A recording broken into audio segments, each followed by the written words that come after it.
Hello everybody, it's Wicked. Welcome back to the channel, and in today's video we are going to be bringing back my reviews, and we're going to start with all the games I have let's played in 2025, and the very first game is Rogue Galaxy. Now my reviews are going to be a little bit different. I'm just going to tell you everything I liked about the game, what I did not like about the game, and give you my final overall thoughts on the game. So Rogue Galaxy, what did I like about this game? Well, first and foremost, I think the combat is amazing in this game. If you ever played a Tales of game, Ys game, Star Ocean game, the combat is similar to those games, but also different, and I really like the combat. Basically, you have these normal attacks that you can do with your normal main weapon, but you also have a sub-weapon. Every single character has a main weapon and a sub-weapon. You have your basic combos with your main weapon, but you can also use the sub-weapon for like extra combo damage or whatever the case may be. It's really cool. Every character has a unique sub weapon, main weapon. It's really fun to see what those are and see how they play into one another. It's really awesome that way. But with the sub weapon, you have a bar. Once the bar runs out, you have to wait for it to recharge to use it again. So it's not an endless supply, but it's really fun. Most regular encounters, you will never run out of the bar that much. You don't have to spam it. You don't have to worry about that. It's a cool. Another thing about the combat that's really fun is you open the battle menu. You can command your party members to use specific skills, whether it be a buff to the allies, a debuff to the enemies, an AoE ability, whatever the case may be. You can have free reign on your characters to use abilities. If you want, you can have direct control, or this game does a cool thing where the AI party members will suggest actions to take, whether it's to use an item, use an ability, or whatever the case may be. They'll suggest it, and you can either press one of the buttons to prompt them to use it, or you can tell them, no, don't use that. So it's a really cool system of, hey, do I want you to use this ability or not? And if it's the best action for the time, it's really cool. Honestly, that's one of the best things about the game, is just the freedom this game gives you. You have such freedom in your party.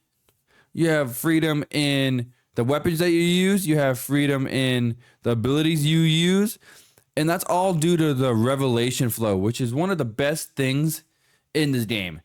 If you ever use the license board in Final Fantasy 12, it's pretty much like that, but it's more, what can I say, more diverse, I guess. Because in this game, you use the items that you get in battle and the items you find in treasures. You use those items in the revelation flow.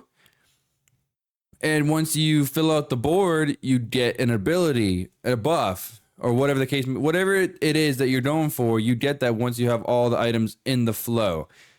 And that can create really unique builds with your characters. One person might go for all the abilities first. One person might go for all the buffs first. It's just how you want to play the game, and it's really fun. I think the Revelation Flow does an amazing job at leveling up your characters without you feeling underpowered. And it also creates more uses for items than just, oh, hey, use this item or don't use this item because it's not a useful item. Every item in this game is essentially useful, and I love that feeling. But honestly, with the combat being as fun as it is, there are a few minor issues with the combat. One, it's an action game, but you have an action bar. So once you use all your actions, you have to cool down. It's like a cooldown meter. Once you use all the actions, you have no more AP. You cannot do anything until your AP recharges. The best way to recharge it quickly is to guard enemy attacks at the right time, like a perfect guard. And then you get your AP back to do more combos and more damage. But it's a minor setback because sometimes you're in a heated boss fight and then you run out of AP at the wrong time, and then you can potentially die. Another issue with the combat is really minor, but it's in the later parts of the game where a lot of enemies in the game, you could only damage them by using a specific weapon or whatever the case may be. And it's always done by Jaster. Like, Jaster is the main character, so it makes sense, but you can never take Jaster out of the party for one. And it's really hard to play as other characters because in the later parts of the game, these enemies you need to use a specific gun with the Jaster to break the barrier or whatever it is. It just kind of makes it annoying because it feels like the game is making you play as Jaster, even if you wanted to play as other characters. But overall, I think the combat is really fun. I think the gameplay is really amazing. I like the world exploration in the game. You go to various different worlds and planets, and they all feel different from one another, and it's really refreshing, and I really like it. And it feels like a Star Ocean game in that aspect, going to different worlds, exploring these different environments, these different walks of life. I think it's really cool. So I think they did a really good job with the world exploration in the game. I will say, though, however, this game is like a dungeon crawler in that aspect, because every area you go to, even if it's like you're in town or whatever, you can have enemy encounters. Wherever you go, pretty much, you can have enemy encounters. And this game has random encounters, so it's kind of annoying because the encounter rate can be high at times. So there's a lot of fighting in the game, which is fine because the combat's fun, but it can be a little bit annoying and tedious if you just want to progress with the story, or if you're working on side quests or whatever the case may be. It's a little annoying to constantly be in an area where enemy encounters can happen. But with the combat being as fun as it is, it wasn't a big issue for me, but for others, it can be a problem. I also really enjoyed the characters for the most part in this game. I think the characters are pretty decent. They're not going to blow you away. They're not fantastic characters, but they are serviceable. They're good.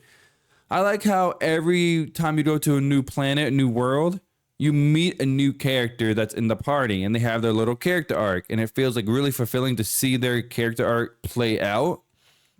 Some are better than others, but overall, I really enjoyed their story arcs and when you got to them in the story. After that, though, I feel like the characters, besides Jaster, Kasala, and Zekrom, were really sidelined. They weren't important, really, to the story after the story arc concluded.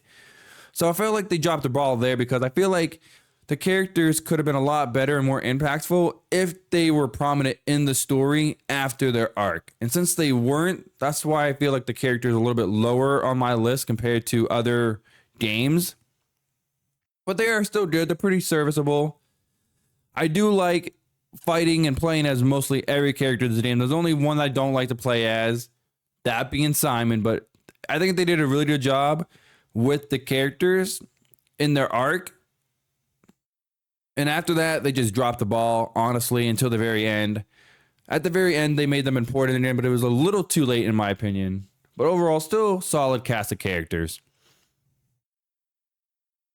So yeah, I really loved the combat in this game. I enjoyed the characters for the most part. But the thing I did not really care for about this game, and it's the biggest issue in Rogue Galaxy for me, is the story is just not that good. In the sense of, it's a good overall story, but the way they went with the story and their end story is just not what I was expecting. I went into Rogue Galaxy expecting a grand adventure as space pirates and doing things a space pirate would do. And at first it felt like that. It felt like, oh, we're going to be pirates. It's going to be really fun. But towards the middle and later parts of the game, the story turned into a generic one-note RPG story. And I just did not care for it from like the halfway point onwards. I did not care for the story at all. Not to say it's bad, it just wasn't my cup of tea, because I've seen a story like this played out so many times. It's just really generic. And a lot of the story moments in the game, they just glossed over at the end. Like, the basis and premise of the story was a war between two people, two factions. And that war was like in the background of the whole story towards the middle and the end game. And I was like, what happened to this war? What is going on? And they never expanded on it. And I just think they let the ball down on this. Another thing that I really did not care for in this game, and I think it's a product of its time, being on the PlayStation 2 and all, but the menu system is so convoluted and complex for no reason. And I just found it really annoying. Because you go into your main menu, then you have to go into like 3 or 4 different menus just to find items or just to find party members, just to equip different accessories, weapons, or whatever the case may be. It's just a convoluted mess. You have to go through a number of different menus just to find the menu you're looking for. And then if you want to go into the item menus to find the items you need for crafting, because I forgot to mention this game has crafting and it's really fun. I love the crafting system in the game, but doing the crafting is annoying because you have to fumble through this big, dumb item menu to find the items you need for crafting, and it's just a really big mess. There's a way to mitigate the menu system a little bit by organizing the item menu into items or equipment first, but that just mitigates the damage, shadows it temporarily until you get more items and weapons, because then the problem persists again. Again, I think it's a problem with the time the game was being made in PlayStation 2 era gaming, but I think the menu system is just overly complex and convoluted for no reason. And I just hated going through the menu system over and over again for every basic need that I needed because it was so convoluted and annoying. But yeah, guys, that being said, I think Rogue Galaxy is still a phenomenal game. I really like this game. I think the combat is phenomenal. I think the crafting system is one of the most fun crafting systems you can have in an RPG. I was loving that. I think the characters are pretty okay. They're pretty decent. Nothing standout-ish, but they're pretty okay.